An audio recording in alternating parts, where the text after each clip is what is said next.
दोस्तों, बहुत ही महत्वपूर्ण संदेश है। कृपया एक बार सुने जरूर। गैर हाजिर कंधे। विश्वास साहब अपने आप को भाग्यशाली मानते थे। कारण यह था कि उनके दोनों पुत्र आईआईटी करने के बाद लगभग 1 करोड़ रुपए का वेतन अमेरिका में प्राप्त कर रहे थे। विश्वास साहब जब सेवानिवृत्त हुए तो उनकी इच्छा हुई कि उनका एक पुत्र भारत लौट आए और उनके साथ रहे। परंतु अमेरिका जाने के बाद कोई पुत्र भारत आने को तैयार नहीं हुआ। उल्टे उन्होंने विश्वास साहब को अमेरिका आकर बसने की सलाह दी।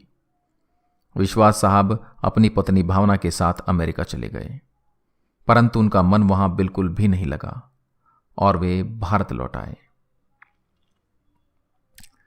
दुर्भाग्य से विश्वास साहब की पत्नी को लकवा हो गया और पत्नी पूर्णतः पति की सेवा पर निर्भर हो गई।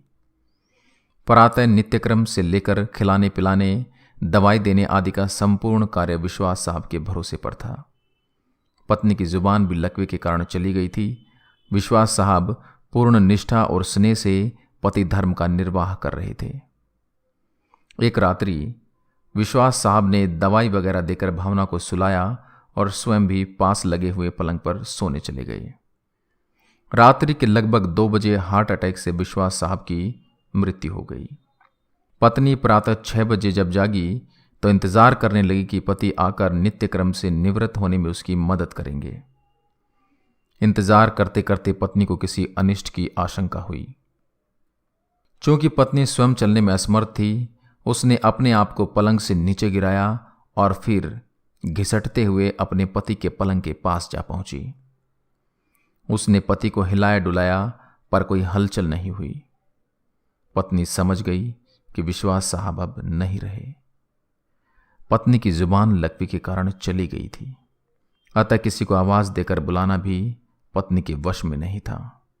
घर पर और कोई सदस्य भी नहीं था। फोन बाहर ड्राइंग रूम में लगा हुआ था। पत्नी ने पड़ोसी को सूचना देने के लिए घिसटते हुए फोन की तरफ बढ़ना शुरू किया। लगभग 4 घंटे की मशक्कत के बाद वह फोन तक पहुंची और उसने फोन के तार को खींचकर उसे नीचे गिराया। पड़ोसी के नंबर जैसे तैसे लगाए। पड़ोसी भला इंसान था। फोन पर कोई बोल नहीं रहा था, पर फोन आया था, अतः वह समझ गया कि मामला गंभीर है। उसने आस पड़ोस के लोगों को सूचना देकर इकट्ठा किया। दरवाजा तोड़कर सभी लोग घर में घुसे। उन्होंने देखा विश्वास साहब पलंग पर मृत पड़े थे तथा पत्नी भावना टेलीफोन के पास मृत पड़ी थी। पहले विश्वास और फिर भावना की मौत हुई।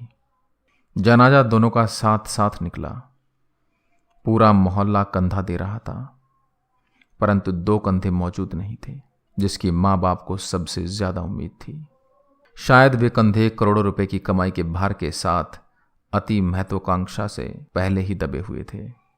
लोग बाग लगाते हैं फल के लिए, औलाद पालते हैं बुढ़ापे के लिए।